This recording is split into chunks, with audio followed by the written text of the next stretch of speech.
हम प्रशासन से डरते हैं, न सरकार से डरते हैं। हम सिर्फ और सिर्फ डरते हैं तो बाबा साहब डॉक्टर अम्बेडकर के बनाए हुए संविधान से डरते हैं। नालंदा जिले के बेन प्रखंड अंतर्गत बेन गांव में 7/5/2025 को अजय रविदास के पुत्र पवन कुमार को निर्मम हत्या हुई थी।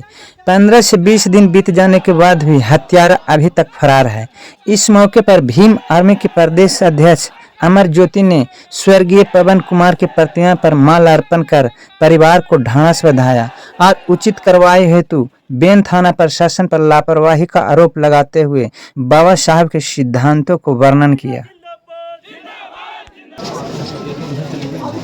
छापामारी कंटिन्यू चल रहा है और सब वारंट ब्रेक कर दिया गया है कोर्ट में, क्योंकि सब घर छोड़ के भागा हुआ है गिरफ्तारी के डर से। ताला लगा के सब भागा हुआ है, तो उसका तो उपाय है कि वारंट लेके इश्तिहारपुर की किया जाएगा उसका घर। सब हमारे भीम आर्मी के यहाँ कार्यकर्ता पदाधिकारी, हमारे भीम आर्मी के जिला अध्यक्ष रंजीत कुमार, आजाद समाज पार्टी के जिला अध्यक्ष रोशन जी, हमारे प्रदेश सचिव अनीश जी, हमारे महासचिव मनीष चौधरी जी और सभी लोग यहाँ पे जो मजबूती से यहाँ सभी लोग पहुँचने का काम किए हैं। कहीं ना कहीं इनके दिल में दर्द है कि हमारे भाई की हत्या हुई। और बिहार में जो कि खुद मुख्यमंत्री नीतीश कुमार जी का गृह जिला है नालंदा, और वो दावा करते हैं सुशासन का, लेकिन रोज दिन प्रतिदिन जिस प्रकार से सुशासन के सरकार में, नीतीश कुमार के सरकार में दलितों के ऊपर अत्याचार बढ़ा हुआ है। रोज किसी चमार का, किसी दुसाध का, धोबी का, पासी का, मुसहर का, डोम का, बाल बच्चा का जब हत्या हो रहा है, उनकी बहन बेटियों का इज्जत आबरू के साथ खिलवाड़ किया जा रहा है, तो सीधे तौर पे सवाल उठता है कि नीतीश कुमार जी बताएं कि सुशासन कहाँ है।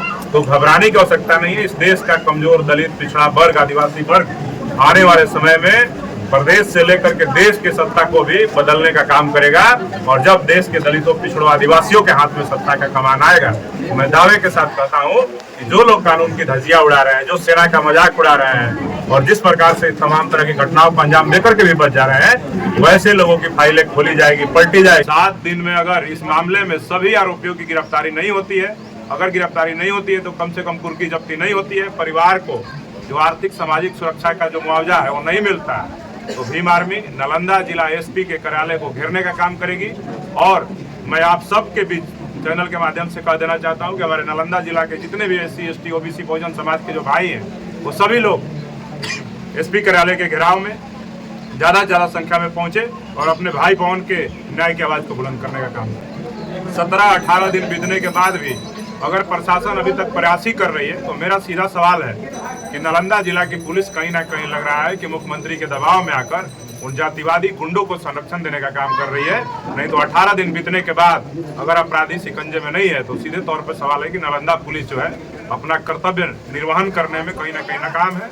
इस वजह से इस घटना में लटलतीफी हो रही है। इसमें कोई राजनीति साजिश बिल्कुल हो सकता है, बिल्कुल हो सकता है, क्योंकि मुख्यमंत्री का जिला है और मुख्यमंत्री के जिला में कोई भी घटना हो तो कहीं ना कहीं राजनीति से प्रेरित ही होता है, चाहे उनके गांव की घटना हो या उनके बगल का, उनके जिले का।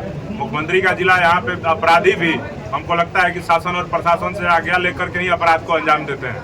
तो हमको लगता है कि इसमें कहीं ना कहीं मुख्यमंत्री के जो गुंडे हैं, उनके द्वारा पाले हुए गुंडों के द्वारा इस घटना को अंजाम दिया गया है और अभी तक इसमें कार्रवाई भी नहीं हो रही। तो कहीं ना कहीं लग रहा है कि मुख्यमंत्री का संरक्षण उन गुंडों को प्राप्त है, इस वजह से अभी तक गिरफ्तारी नहीं हो पाई है। दिए हैं पवन को, अपने समाज से खो दिए हैं, लेकिन बताइए आप सब, क्या दूसरे पवन को आप खोना चाहते हैं? जिस गांव में भीम आर्मी के झंडा को कम से कम 50-100 घरों में टांग दिया गया है, उस गांव के जातिवादियों की, सामंतवादियों की, वनवादियों की पवन की कुर्बानी को हम लोग भूलने नहीं देंगे।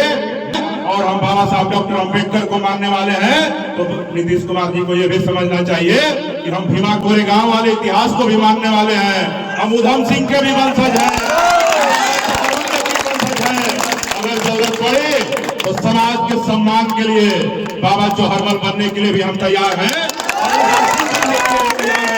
नीतीश कुमार जी कान खोल करके सुन ले, हमारे समाज पे हो रहे जुल्म, अत्याचार, अन्याय पे जातिवादी अपराधियों की गिरफ्तारी सुनिश्चित करें।